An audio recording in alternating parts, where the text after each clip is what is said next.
আপোনালোক সকলোৰ বাবে খুবেই ভাল খবৰ। L&T মাইক্ৰ' ফাইনেন্সত নতুন নিযুক্তি ওলাইছে। অসমৰ বাবে বহুতো পদ মুকলি কৰি দিছে। আপোনালোকে যদি ইচ্ছুক প্ৰাৰ্থী হয় তেন্তে আবেদন কৰিব পাৰিব।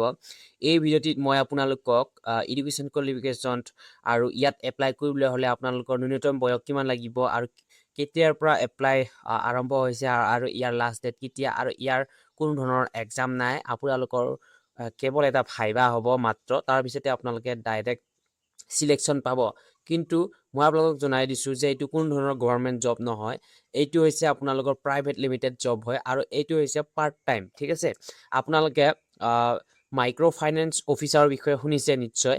আপোনালোকে মাইক্ৰ' ফাইনেন্স সেই অফিচাৰত নিযুক্তি পাব আৰু আপোনালোকৰ যিটো নেকি পদৰ নাম, ঠিক আছে, মই পোনপ্ৰথমে জনাই দিছোঁ পদৰ নাম হৈছে ফিল্ড লোন অফিচাৰ, শ্বৰ্ট ফৰ্মত আছে FLO। কৰ্মৰ দায়িত্ব, আপোনালোকে কি কৰ্ম কৰিব বা কি হ'ব, আপোনালোকৰ ৱৰ্ক ফ্ৰম কি হ'ব, আপোনালোকে ফিল্ড ভিজিট কৰিব লাগিব পোনপ্ৰথমতে। ঠিক আছে, তাৰপিছত আপোনালোকে EMI কালেকশ্যন কৰিব লাগিব। আপোনালোকে নিশ্চয় জানে EMI যিবিলাক ধৰা হ'ল গাড়ী বা কিছুমানে ফোন, যিকোনো ধৰণৰ EMIত লোৱা বস্তুবিলাক, তেওঁলোকৰ যিটো নেকি EMI তেওঁলোকে মান্থলি পে'মেণ্ট কৰে, সেইটো আপোনালোকে গৈ উঠাব লাগিব। ঠিক আছে, সেই পইচাটো আপোনালোকে আনিব লাগিব। যোগ্যতা, ঠিক আছে, যোগ্যতাটো মই আপোনালোকক জনাই দিছোঁ। এডুকেশ্যন কোৱালিফিকেশ্যন HS আপোনালোকে হাই ছেকেণ্ডেৰী পাছ বা গ্ৰেজুৱেট হ'লেও হ'ব। আপোনালোকৰ বয়স 20ৰ পৰা আপোনালোকৰ 32 বছৰৰ ভিতৰত হ'ব লাগিব। আপোনালোকক পুনৰবাৰ জনাই দিছোঁ, বয়সটো হৈছে 20ৰ পৰা 32 বছৰৰ ভিতৰত হ'ব লাগিব। আৰু ইয়াত কোনো ধৰণৰ আপোনালোকৰ যেনেকৈ আপোনালোকে এজ ৰিলেক্সেশ্যন পায় তেনেকুৱা কোনো ধৰণৰ নাই, যিহেতু এইটো প্ৰাইভেট জব হয় আৰু আপোনালোকৰ এইটো খুব আপোনালোকৰ এটা ফিল্ড ভিজিট যিটো আপোনালোকে EMI কালেকশ্যন কৰিব লাগে, সেইবাবে ইয়াত কোনো ধৰণৰ তেনেকুৱা আপোনালোকে ৰিলেক্সেশ্যন নাপাব।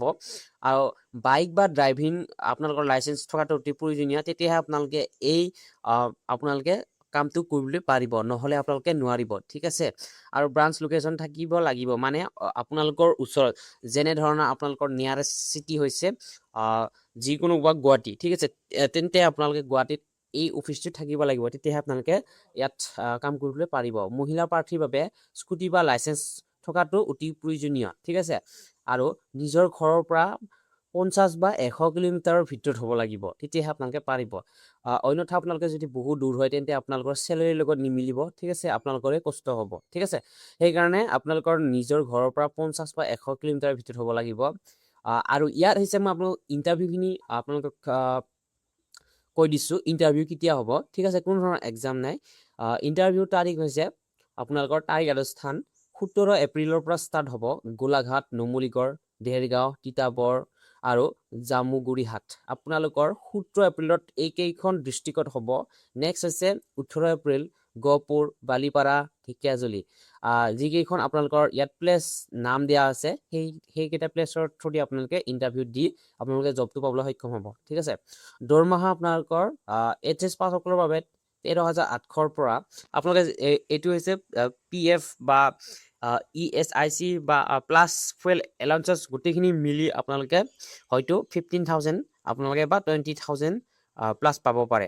গ্ৰেজুৱেট 14,500 প্লাছ PF আপোনালোকে যিখিনি এলাউঞ্চেছ পাব লাগে সেইখিনি পাই আপোনালোকৰ 25,000লৈকে আপোনালোকে পাব পাৰে। ঠিক আছে, নেক্সট আপোনালোকৰ এক্সপিৰিয়েঞ্চ থাকিলে 1,000 আপোনালোকে অত্যাধিক পাব পাৰে, 1,000 বা 2,000। ঠিক আছে, এক্সপিৰিয়েঞ্চ যদি আছে।